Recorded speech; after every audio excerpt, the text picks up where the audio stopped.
Hello there everybody, this is Reggie Time here, and today we're going to run through 6 hands where I have ran triple barrel bluffs, and I'm looking for feedback on the merits of each one of them.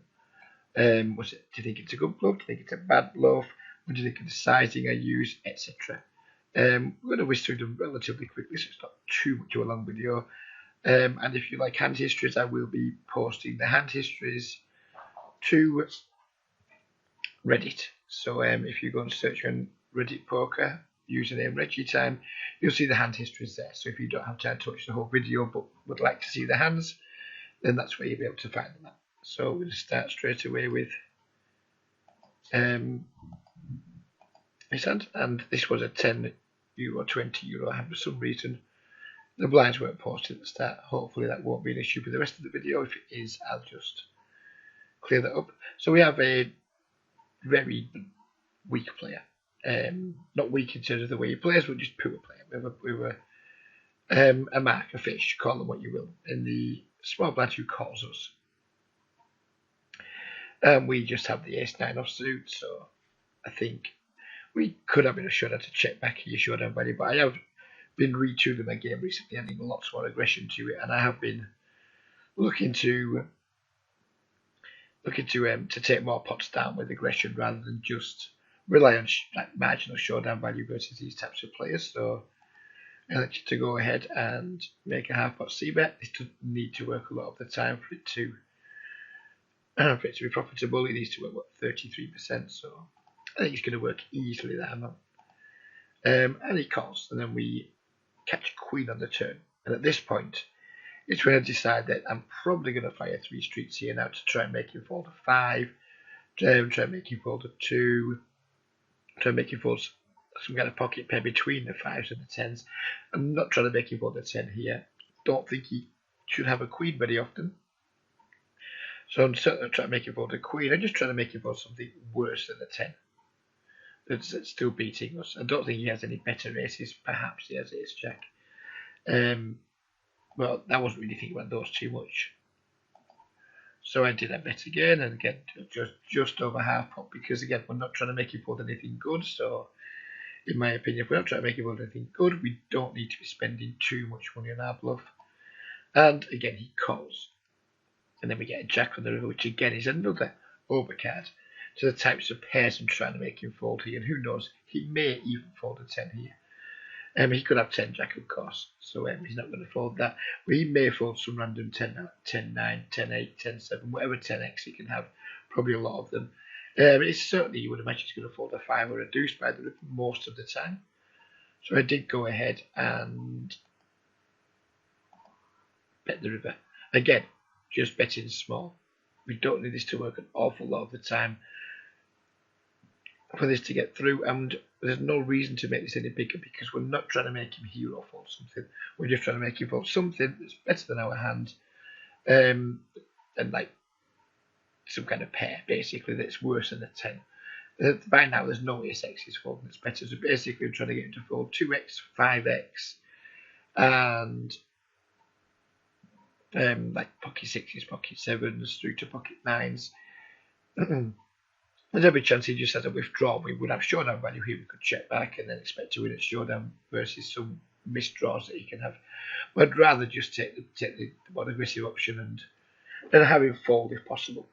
So I went for the bet. I'm not sure what you guys think of it, but there we go. That's the first hand. Do you like the bluff? Do you not like the bluff?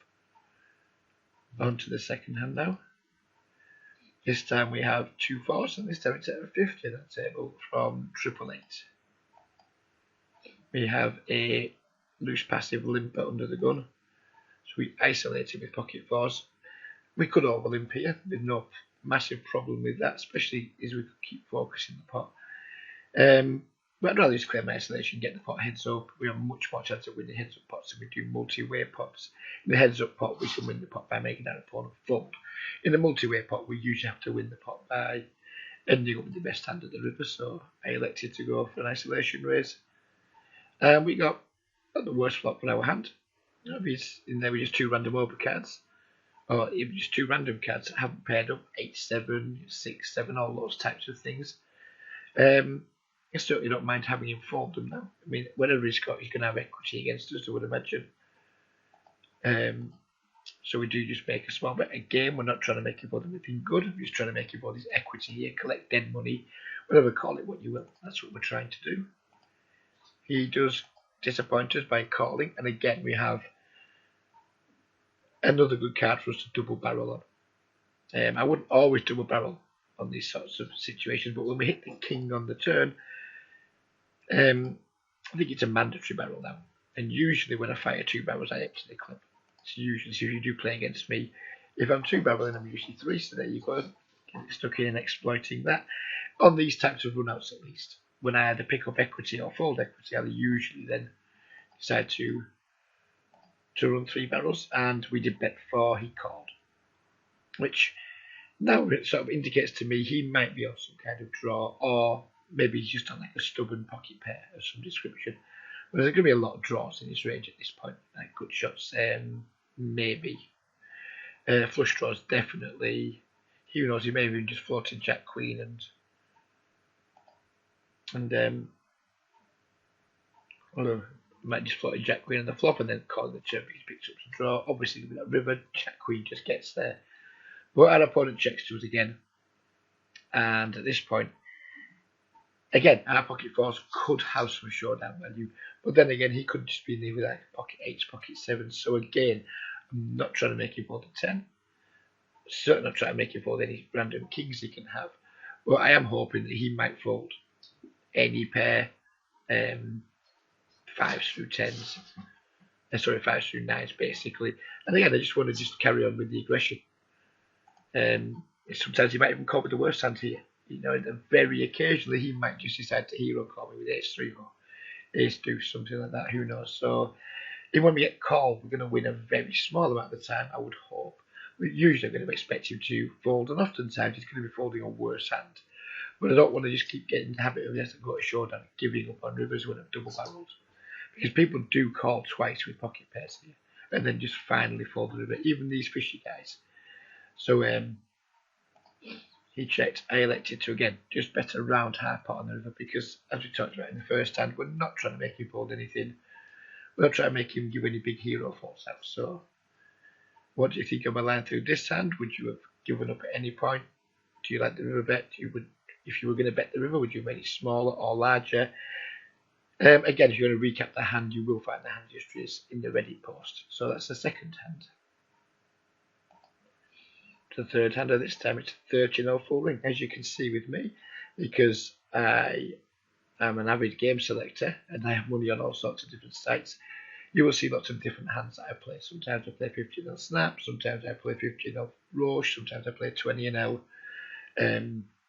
Speed Poker and iPoker. I kind of just whenever I look around, see what looks good, and then that's usually what I go and try and play. So here we are with the Ace Jack. We're making it 4x here because there's been a poster.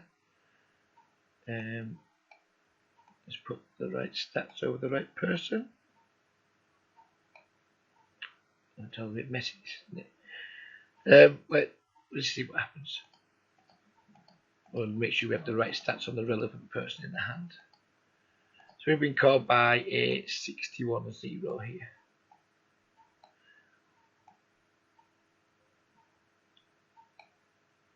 And I'm not really sure how this hand has sneaked in. Because, in fact, yeah, we're just going to skip this hand because I could have made hands, so defeats the object. Sorry about that. Not sure how that one snuck into the equation. So here we're back at the 13-0 snap tables for this hand. We've had a loose aggressive-ish player, and I didn't know at the time his exact stats. I didn't know he had a 0-43 bet, albeit over a small sample. But I had noticed him being somewhat loose aggressive at the tables, and then 48-28 turns out to be his stats. I thought he was a little bit looser than that at the time. I had him like marked as a donkey, so I 3-bet here just to isolate him because we have 2 regs in the blinds that I'd be quite happy just to see them fold and then get heads up. Hopefully he folds pre-flop. If he doesn't fold, hopefully we just get heads up with the player we want to be heads up with, and we and we freeze the 2 blinds out, who are probably also itching to want to play pots with this guy. When we could have possibly chosen a better hand to do it with, but all I want to do is get the guy who he thinks a fish heads up. And then we do achieve that. We do get heads up with us, and we get a really dry board. That it just doesn't rate to hit him at all. He's going to just check for this so often. You would imagine. His range for calling 3-bets is going to be lots of suited connectors, lots of pocket pairs that you won't fold on this board, but will fold on other boards. Just random offsuit, 2 offsuit cards. I expect this type of player to be, if he's open 10 jack off, I expect him to just call with it and then just fold it on this board. So I do make a c-bet around half pot again, just with the intention of just making him fold anything better, which when we've only got 7 high, there's lots of better hands we can have him fold here. And unfortunately he calls. And at this point I would usually give up or consider giving up, but we turn equity. We turn a straight draw, which again, as we talked about earlier, if I turn a card that either improves my pot equity or in the other cases improves my fold equity, I'll usually decide then, right, well, it's 3 barrel time. So I think I'm setting up to triple barrel here. And again, we bet just around half pot. At this point, if he calls again, I'm going to put him on pretty much just 2 high cards, like ace, whatever, ace 10, ace jack, ace queen, king queen, those types of things that are still just being pretty stubborn. Especially if we speak to a flush draw. I mean, if he's got king queen off, I guess he's not going to call this on the turn. But then when he does call, my guess is that he probably has either 6x or a pair better than 6x. Some draws that he's picked up. Who knows, maybe he has a draw. Maybe he has like an 87 or something like that that's now picked up a good shot. There's lots of ways he can still call with hands that don't necessarily have to call the river. You might just have pocket 3s. You might just have something like that, who knows, pocket 5s or something. There's lots of ways where he doesn't have to be strong here again when he calls. He doesn't have to have like 6x or better. And then the river breaks off. And I think it's not the worst card for us because he can't have many 6x. I'm not sure he's thinking that we can't have much 6x out and give me 3-bet. I don't think these sort of players think that way. I think these sorts of players look at their hand, look at the board, and then make a decision on that, and then my action. I mean, if he's thinking the way I think lots of fishy players will think, it's not going to be the hardest thing in the world to put me on an overpair here, and he could easily fold a hand like 2 8s, 2 9s, 2 7s, that type of hand. And we've set up the pot here for this time because I'm trying to make him fold a pair, because I just don't think he has many draws that get this river this way, apart from the occasional gut shot like 8-7 or who knows, just 2 other random overcards. I don't really know. On his turn, I think his turn calling range is going to be pretty much 1 pair type hands. Usually pocket pairs, pocket 3s, pocket 5s, pocket 7s, that type of thing. So I actually do elect to jam this river, because if I don't want to give him too much of an easy call with a hand like pocket 7s, if we just make this like $8 or something here, I think he's going to call too often. So this is one where I do decide to just empty the clip and go for the, just go for the full pot size jam, or just under pot size jam. So let me know what you think about this hand. Again, this is the sort of player I want to try and bluff. 42-28, it's not exactly manic. He's slightly tighter than I thought he was when I first looked at him. I thought he was a little bit looser than that, but that's the problem with Snap. We don't always know people's exact stats. So we've got 2 more hands to go.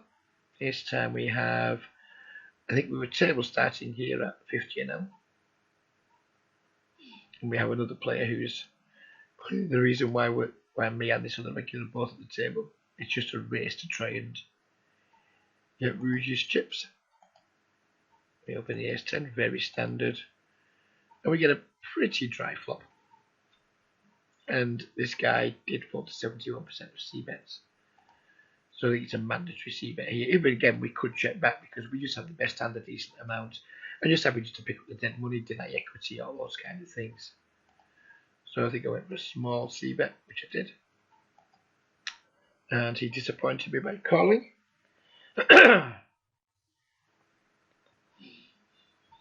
And this is one where I think this is not the best of barrels. This is one that I'm not that pleased with on this turn, because we don't pick up that much fold equity here, and we certainly don't pick up any pot equity. I mean, I guess we've got another overcard if he does have a hand like 2s or like 2x, 4x pocket pairs, but this is probably the one I'm least pleased with out of all of them in terms of my line. So we do again, but you see that small, we double barrel small, because again, as it's a theme through the entire video, we're not trying to make him fold anything really good. We're certainly not trying to make somebody fold a king here. And he calls again. And we catch a queen on the river, which again is it's not a scare card to a king, obviously, but it will be a scare card to everything that isn't a king. I guess he could have a queen, jack of clubs, or something that would play the hand this way that isn't folding, but there's not many queen X he can have. I think it's going to be a scare card to most of his range. So he checks, and again I elect to just bet around half the pot.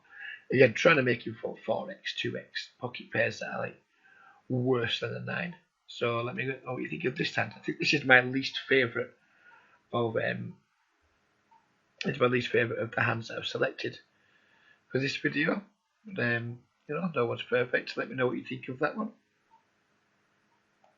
And then the last hand, we have the Jack 8 of clubs. It looks like it's a 20 now from Wingtip. I think this is taken from when I was making a video for Grinder School. So we have, this is a name that I recognise from my poker too. Anyways, that's just by the by. It's just a thing for me to think about. So again, we had this player who was looking pretty poor. So when he min raises, I'm just looking to isolate him. I don't want to play the pots with the blinds.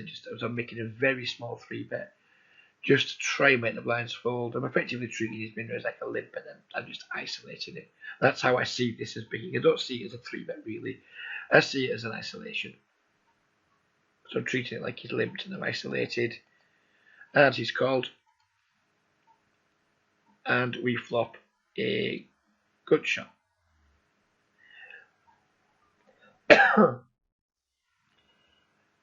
And our opponent, this has been the theme throughout the entire video, has checked to us, and we, again, as has been the theme through the video, make a smallish, just less than half pot c-bet. Just try and make it fold ace high, king high, pairs worse than 9. Sometimes I expect him to call with most pocket pairs at least once, so which is why we need to be considering double and triple barreling against a lot of these types of players, because they will make calls with hands we wouldn't expect them to.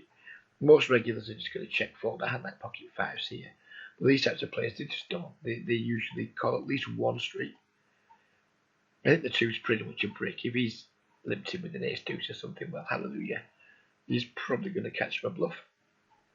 So I'm just going to, again, just fire another barrel, because we do have the security of that, the 4 outs to the gut shot. I think if we hit a jack, it could be good. Who knows, maybe even an 8 might be good. So I don't think all is lost here if we bet and get called.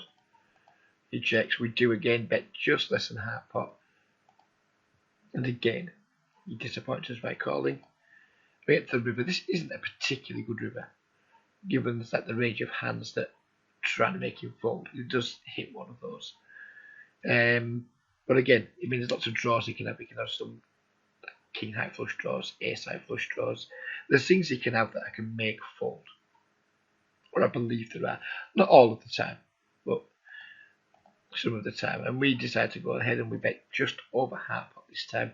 And this bet needs to work around 30% of the time, somewhere around 35% of the time, 35 to 40% of the time, which I think you just go into. You just got to sometimes just keep betting. Sometimes you fold. When we're making bets of this size, you don't need to fold that often for it to be okay. So this is the last hand. Let me know what you think of this. Let me know what you think of all the hands. And please let me know what you think of this video format, because I certainly enjoy reviewing the hand where I triple barrel with air to make sure that I'm not getting too out of line. And I do appreciate feedback on them. Now I know there's lots of hands here, and people don't necessarily like lots of hands in a thread format, which is why I'm making them in video format, but I will post a hand histories for those that do prefer to study hand histories. Well, thank you very much for watching. If you got all the way to the end of the video, well done. I hope you enjoyed it, and I'll see you all soon with another video. Take care, bye for now.